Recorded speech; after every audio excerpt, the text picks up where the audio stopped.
ನನ್ನ ಹೊಸ video ಅಪ್ಲೋಡ್ಗಳ ನೋಟಿಫಿಕೇಷನ್ಗಾಗಿ subscribe ಮಾಡಿ ಹಾಗೂ ಪಕ್ಕದಲ್ಲಿರೋ ಬೆಲ್ ಐಕಾನನ್ನು ಪ್ರೆಸ್ ಮಾಡಿ. ನಮಸ್ಕಾರ, ನಾನು ಶಿಲ್ಪ. ಮನೆ ಪಾಕಕ್ಕೆ ಮತ್ತೊಮ್ಮೆ ಸ್ವಾಗತ. ನಮ್ಮ ಇವತ್ತಿನ ರೆಸಿಪಿ ಇನ್ಸ್ಟಂಟ್ ಜಲೇಬಿ. ಯಾವುದೇ ಹೈಡ್ರೋಕೆಮಿಕಲ್ ಅಥವಾ ಈಸ್ಟ್ ಇಲ್ದೇ ಮಾಡುವಂಥ ತುಂಬ ಸಿಂಪಲ್ ರೆಸಿಪಿ. ಹೇಗೆ ಮಾಡೋದು ಅನ್ನೋದನ್ನು ನೋಡ್ಕೊಳ್ಳೋಣ. ಈಗ ಮೊದಲಿಗೆ ನಾವು ಸಕ್ಕರೆ ಪಾಕವನ್ನು ರೆಡಿ ಮಾಡ್ಕೊಳ್ಳೋಣ. ಈಗ ನಾನೊಂದು ಪಾತ್ರೆಯಲ್ಲಿ 1 ಕಪ್ನಷ್ಟು ಸಕ್ಕರೆಯನ್ನು ತಗೊಂಡಿದ್ದೀನಿ. ಅಂದಾಜು 250 ಗ್ರಾಮ್ಸ್ ಅಂದರೆ 1/4 kg ಸಕ್ಕರೆ ಇದೆ. ಇದಕ್ಕೆ ನಾನು ಅರ್ಧ ಕಪ್ನಷ್ಟು ನೀರನ್ನು ಹಾಕೊಳ್ತಾ ಇದ್ದೀನಿ. ಈಗ ಸಕ್ಕರೆ ಎಲ್ಲ ಕರಗಿ ಇದು ಒಂದು ಕುದಿ ಬರೋವರೆಗೆ ಇದನ್ನು ನಾವು ಬಿಸಿ ಮಾಡ್ಕೊಳ್ಳೋಣ. ಸಕ್ಕರೆ ನಿಧಾನವಾಗಿ ಕರಗ್ತಾ ಇದೆ. ಈಗ ನಾನು ಇದಕ್ಕೆ ಒಂದು ದೊಡ್ಡ ಚಿಟಿಕೆಯಷ್ಟು ಕೇಸರಿಯನ್ನು ಹಾಕ್ಕೊಳ್ತೀನಿ. ಇದು ಒಳ್ಳೆ ಫ್ಲೇವರ್ ಸಹಿತ ಕೊಡುತ್ತೆ ಹಾಗೂ ಒಳ್ಳೆ ಕಲರ್ ಸಹಿತ ಬರುತ್ತೆ. ಒಂದು ದೊಡ್ಡ ಚಿಟಿಕೆಯಷ್ಟು ಕೇಸರಿಯನ್ನು ನಾನಿಲ್ಲಿ ಹಾಕೊಂಡಿದ್ದೀನಿ. ಈಗ ದೊಡ್ಡ ಉರಿಯಲ್ಲಿ ಇದು ಒಂದು ದೊಡ್ಡ ಕುದಿ ಬರೋವರೆಗೆ ಇದನ್ನ ಕುದಿಸ್ಕೊಳ್ಳೋಣ. ಈಗ ನೋಡಿ, ಈಗ ಜೋರಾಗಿ ಕುದಿ ಬರ್ತಾ ಇದೆ. ಈಗ ನಾನು ಇಲ್ಲಿ ಉರಿಯನ್ನ ಸಣ್ಣ ಮಾಡ್ತೀನಿ. ಹಾಗೇನೆ ನಾನು ಒಂದು ದೊಡ್ಡ ಚಿಟಿಕೆಯಷ್ಟು ಫುಡ್ ಕಲರ್ ಅನ್ನ ನೀರಲ್ಲಿ ಮಿಕ್ಸ್ ಮಾಡಿ ಇಟ್ಕೊಂಡಿದ್ದೀನಿ. ಇದು ಆಪ್ಷನಲ್, ಇದು ಬೇಡ ಅಂದ್ರೆ ನೀವು ಬಿಟ್ಟು ಬಿಡ್ಬೋದು, ಆದ್ರೆ ಒಳ್ಳೆ ಕಲರ್ ಬರುತ್ತೆ. ನಾನಿಲ್ಲಿ ಈ ಫುಡ್ ಕಲರ್ ಅನ್ನ ಈಗ ಆಡ್ ಮಾಡ್ಕೊಳ್ತೀನಿ. ಈಗ ಸಣ್ಣ ಉರಿಯಲ್ಲಿ ಇದನ್ನ 2 ರಿಂದ 3 ನಿಮಿಷ ಒಂದೆಳೆ ಪಾಕ ಆಗೋವರೆಗೆ, ಸ್ವಲ್ಪ ದಪ್ಪ ಆಗೋವರೆಗೆ ಕುದಿಸ್ಕೊಳ್ಳಿ. ಈಗ 4 ನಿಮಿಷ ಆಗಿದೆ. ಪಾಕ ನೋಡಿ ಸ್ವಲ್ಪ ದಪ್ಪ ಆಗಿದೆ. ಈ ರೀತಿ ಗುಳ್ಳೆಗಳು ಸಣ್ಣ ಸಣ್ಣ ಆಗಿ ಸೈಡಲ್ಲಿ ಈ ರೀತಿ ನರ ಬರೋದಕ್ಕೆ ಶುರು ಆದ ತಕ್ಷಣ ಇದು ಆಗಿದೆ. ಒಂದು ಸ್ವಲ್ಪ ಕೈಯಲ್ಲಿ ಈ ರೀತಿ ಮುಟ್ಟಿ ನೋಡಿ, ಇದು ಸ್ವಲ್ಪ ಅಂಟಂಟಾಗಿ ನಿಮಗೆ ಕೈ ಹಿಂಗ ಅಂಟಾದ್ರೆ ಸಾಕು. ಈಗ ಇದನ್ನ ಆಫ್ ಮಾಡ್ಕೊಳ್ಳೋಣ. ಈಗ ಕೊನೆಗೆ ಇದಕ್ಕೆ 1/4 ಟೀ ಸ್ಪೂನ್ನಷ್ಟು ಏಲಕ್ಕಿ ಪುಡಿಯನ್ನ ಹಾಕ್ತಾ ಇದ್ದೀನಿ. ಹಾಗೇನೆ ಒಂದು ಅರ್ಧ ಟೀ ಸ್ಪೂನ್ನಷ್ಟು ಲಿಂಬೆ ರಸವನ್ನ ಇದಕ್ಕೆ ಹಾಕ್ತಾ ಇದ್ದೀನಿ. ಇದನ್ನ ಚೆನ್ನಾಗಿ ಮಿಕ್ಸ್ ಮಾಡ್ಕೊಳ್ಳಿ. ಇದನ್ನ ಸೈಡಿಗೆ ಇಟ್ಕೊಳ್ಳೋಣ. ಈಗ ನಾವು ಜಿಲೇಬಿಯ ಹಿಟ್ಟನ್ನ ರೆಡಿ ಮಾಡ್ಕೊಳ್ಳೋಣ. ನಾನಿಲ್ಲಿ ಅರ್ಧ ಕಪ್ನಷ್ಟು ಮೈದಾ ಹಿಟ್ಟನ್ನ ತಗೊಂಡಿದ್ದೀನಿ. 65 ಗ್ರಾಮ್ನಷ್ಟು ಮೈದಾ ಹಿಟ್ಟಿದೆ. ಹಾಗೆಯೇ ನಾನಿಲ್ಲಿ 2 ಟೇಬಲ್ ಸ್ಪೂನ್ನಷ್ಟು ಉದ್ದಿನಬೇಳೆ ಹಿಟ್ಟನ್ನ ತಗೊಂಡಿದ್ದೀನಿ. ಅಂದಾಜು 20 ಗ್ರಾಮ್ನಷ್ಟು ಉದ್ದಿನಬೇಳೆ ಹಿಟ್ಟಿದೆ. ಇದು ನೀವು ರೆಡಿಮೇಡ್ ಅನ್ನು ಯೂಸ್ ಮಾಡ್ಬೋದು ಅಥವಾ ಮನೆಯಲ್ಲೇ ಪುಡಿಯನ್ನು ಸಹಿತ ಮಾಡ್ಕೊಳ್ಬೋದು. ಹಾಗೇನೆ ನಾನಿಲ್ಲಿ 3/4 ಟೀ ಸ್ಪೂನ್ನಷ್ಟು ಇನೋ ಫ್ರೂಟ್ ಸಾಲ್ಟ್ ಅನ್ನು ಹಾಕ್ತಾ ಇದ್ದೀನಿ. ಅಂದ್ರೆ 1 ಪ್ಯಾಕೆಟ್ನಷ್ಟು ಇನೋ ಫ್ರೂಟ್ ಸಾಲ್ಟ್ ಇದೆ ಇದು. ಈಗ ಇದನ್ನ ಕೂಡಲೇ ಬೇಗ ಈ ರೀತಿ ಮಿಕ್ಸ್ ಮಾಡ್ಕೊಳ್ಳೋಣ. ಈಗ ನಾನು ಇದಕ್ಕೆ 10 ಗ್ರಾಮ್ನಷ್ಟು ಅಂದ್ರೆ 1 ಟೇಬಲ್ ಸ್ಪೂನ್ನಷ್ಟು ತುಪ್ಪವನ್ನ ಹಾಕ್ತಾ ಇದ್ದೀನಿ. ತುಪ್ಪ ಅಥವಾ ಬೆಣ್ಣೆಯನ್ನು ಸಹಿತ ಹಾಕೊಳ್ಬೋದು. ಈಗ ಇದನ್ನ ಚೆನ್ನಾಗಿ ಈ ರೀತಿ ಕೈಯಲ್ಲಿ ಮಿಕ್ಸ್ ಮಾಡ್ತಾ ಇದರಲ್ಲಿ ಕಲಿಸ್ಕೊಳ್ಬೇಕು.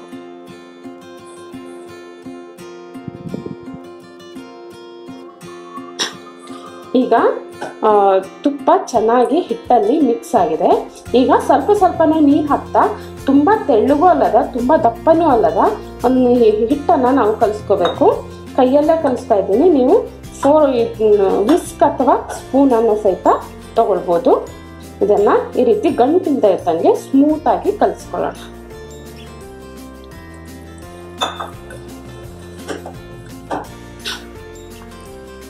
ಈಗ ನೋಡಿ, ತುಂಬಾ ತೆಳ್ಳಗೂ ಅಲ್ಲದ ತುಂಬಾ ದಪ್ಪನೂ ಅಲ್ಲದ, ಈ ಕೈಯಿಂದ ಹೀಗೆ ಬಿಟ್ರೆ ಹೀಗೆ ಬೀಳುವಷ್ಟು ಹದದ ಹಿಟ್ಟು ರೆಡಿ ಆಗಿದೆ. ಇಡ್ಲಿ ಹಿಟ್ಟಿನ ಹದಕ್ಕೆ ಇದೆ ಈ ಹಿಟ್ಟು. ಈಗ ನೆಕ್ಸ್ಟ್ ನನ್ನ ಹತ್ರ ಈ ರೀತಿ ಸಾಸ್ ಅಥವಾ ಕೆಚಪ್ ಬಾಟ್ಲ್ ಇದೆ. ಇದಿಲ್ಲ ಅಂದ್ರೆ ನೀವು ಪೈಪಿಂಗ್ ಬ್ಯಾಗ್ ಅನ್ನ ಸಹಿತ ತಗೊಳ್ಬೋದು. ನಾನೀಗ ಇದರಲ್ಲಿ ನಿಧಾನವಾಗಿ ಈ ಹಿಟ್ಟನ್ನ ತುಂಬಿಸ್ಕೊಳ್ತೀನಿ. ನಾನಿಲ್ಲಿ ಕೇವಲ ಅರ್ಧ ಕಪ್ ಹಿಟ್ಟನ್ನ ತಗೊಂಡು ಸ್ವಲ್ಪ ಮಾಡ್ತಾ ಇದ್ದೀನಿ. ಹಾಗಾಗಿ ಎಲ್ಲದನ್ನು ಒಟ್ಟಿಗೆ ಕಲಿಸ್ಕೊಂಡೆ. ನೀವು ತುಂಬಾ ಜಾಸ್ತಿ ಪ್ರಮಾಣದಲ್ಲಿ ಮಾಡ್ತಾ ಇದ್ರೆ ನೀವು ಒಂದು ಬಾಟ್ಲಲ್ಲಿ ಹಿಡಿಸೋ ಅಷ್ಟು ಹಿಟ್ಟನ್ನ ಮಾತ್ರ ನೀರು ಹಾಕಿ ಕಲಿಸ್ಕೊಳ್ಳಿ.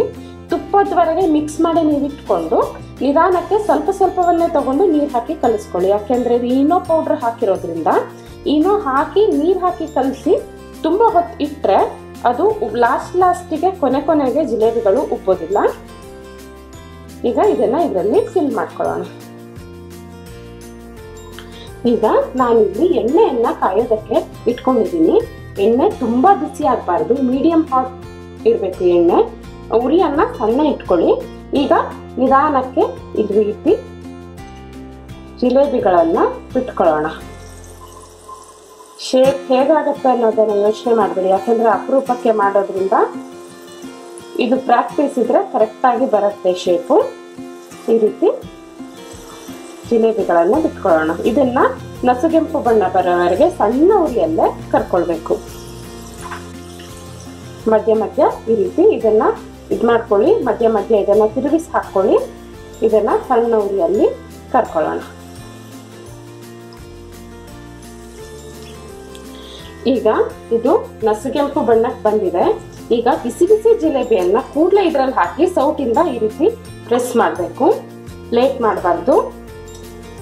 ಹಾಗೇನೆ ಎಲ್ಲ ಜಿಲೇಬಿಗಳನ್ನು ಈ ರೀತಿ ಬೇಗ ಬೇಗ ಬಿಸಿ ಜಿಲೇಬಿಗಳನ್ನ ಪಾಕದಲ್ಲಿ ಹಾಕಿಟ್ಕೊಳ್ಳೋಣ.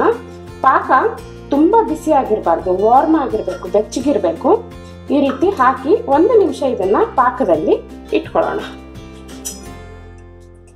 1 ನಿಮಿಷ ಆದ್ಮೇಲೆ ಜಿಲೇಬಿಗಳನ್ನ ನಿಧಾನಕ್ಕೆ ಪಾಕದಿಂದ ತಟ್ಟು ಈ ರೀತಿ ಒಂದು ಸ್ಟ್ರೇನರ್ ಮೇಲೆ ಇಟ್ಕೊಳ್ಳೋಣ. ಎಕ್ಸ್ಟ್ರಾ ಪಾಕ ಕೆಳಗಡೆ ಇಳಿದು ಹೋಗುತ್ತೆ. ಇದೇ ರೀತಿ ಉಳಿದ ಜಿಲೇಬಿಗಳನ್ನ ಸಹಿತ ನಾವು ರೆಡಿ ಮಾಡ್ಕೊಳ್ಳೋಣ. ರುಚಿಯಾದ ಗರ್ಗರಿಯಾದ ಹೋಮ್ ಮೇಡ್ ಜಿಲೇಬಿ ಸವಿಯೋದಕ್ಕೆ ಸಿದ್ಧವಾಗಿದೆ. ತುಂಬಾ ಈಸಿ ರೆಸಿಪಿ ಇದು. ಖಂಡಿತ ಮಾಡಿ ನೋಡಿ, ಹೇಗಾಯ್ತು ಅನ್ನೋದನ್ನ ನನಗೆ ತಿಳಿಸಿ. ನಿಮ್ಗೆ ಯಾವುದೇ ರೆಸಿಪಿಗಳು ಬೇಕಿದ್ರೆ ಖಂಡಿತ ನೀವು ರಿಕ್ವೆಸ್ಟ್ ಮಾಡ್ಬೋದು. ಖಂಡಿತ ನಾನು ಅದನ್ನ ಅಪ್ಲೋಡ್ ಮಾಡೋದಕ್ಕೆ ಟ್ರೈ ಮಾಡ್ತೀನಿ. ಹಾಗೇನೆ ಮತ್ತೊಂದು ಒಳ್ಳೆ ರೆಸಿಪಿಯೊಂದಿಗೆ ಮತ್ತೆ ನಿಮ್ಮನ್ನ ಭೇಟಿ ಆಗ್ತೀನಿ. ಅಲ್ಲಿವರೆಗೂ take care and happy cooking.